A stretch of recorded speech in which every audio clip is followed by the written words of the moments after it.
Alright guys, before I get into the quarantine part of this video, I just wanted to give you guys an update and make sure you check out the last part of the Fat Bitch project. I know a lot of you didn't watch part 3. I guess you guys kind of got bored with me walking around in the woods, but the last part is really the best part. That should have been like the main, I don't know, part of the movie if it was a movie.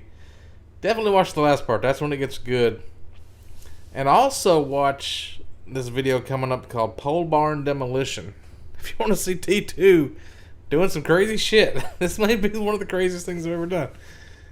Just on an excitement kind of level. I mean, I think fishing in that golf course was pretty crazy. I mean, sneaking on a golf course to go fishing, that didn't even seem to get that many views. I don't know why you guys are into some of this shit. Like a month ago, I was so hyped about all these videos coming out. Like, you guys don't even know what's coming. I'm sneaking on the golf courses, I'm shooting turtles, and nobody liked the turtle shooting video. I'm like, what the fuck? This is amazing T2 content. A video every day I'm putting out. And it's like all good shit. But I'm only getting like a few hundred views. I'm not even peaking like 1,000 views on these videos. This is the best content I've made ever, probably. This is like even better than my Lexington shit back in 2010. But, that's just my opinion. I don't know. So anyway. I want to let you guys know a little bit about what's going on with the quarantine deal with the guy at work that got the coronavirus. So, 4th of July is when he got a high temp. A lot of this, I guess, would be like a HIPAA violation if I was a medical professional, which I'm not. But I'm going to tell you anyway.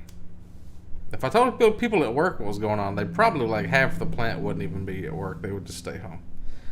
So, me and him and this other girl and my boss were the only ones that worked that day.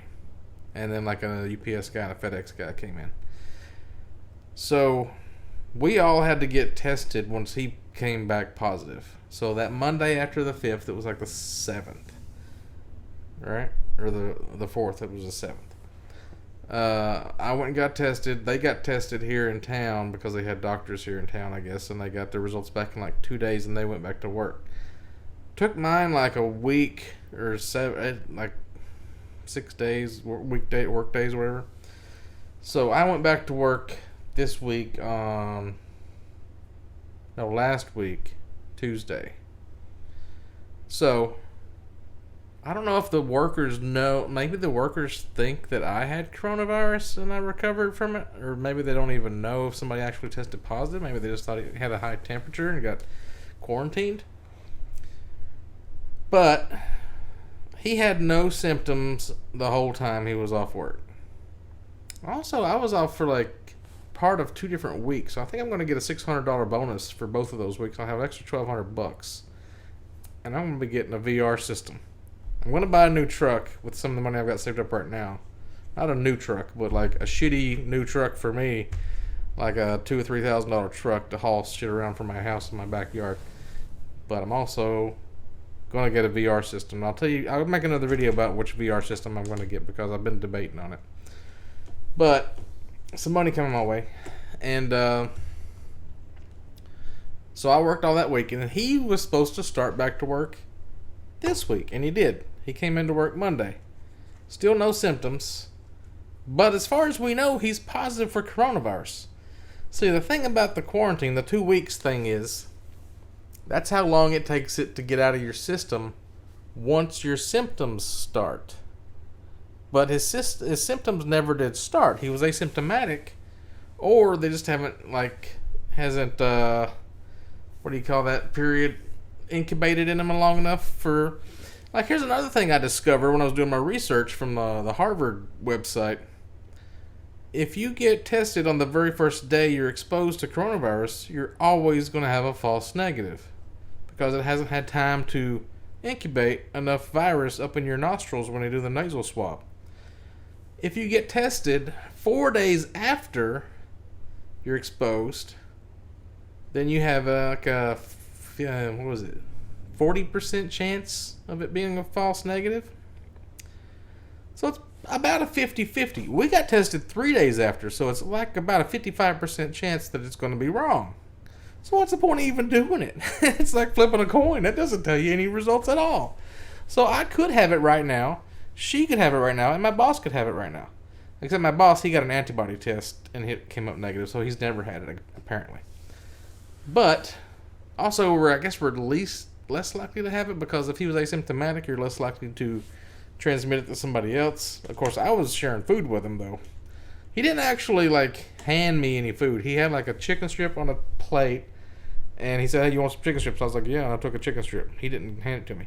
And then he gave me an oatmeal cream pie in a wrapper, so that was wrapped up. So I didn't really touch anything that he had in his mouth or anything like that. So maybe I'm good. But if he's still positive, here's what I think.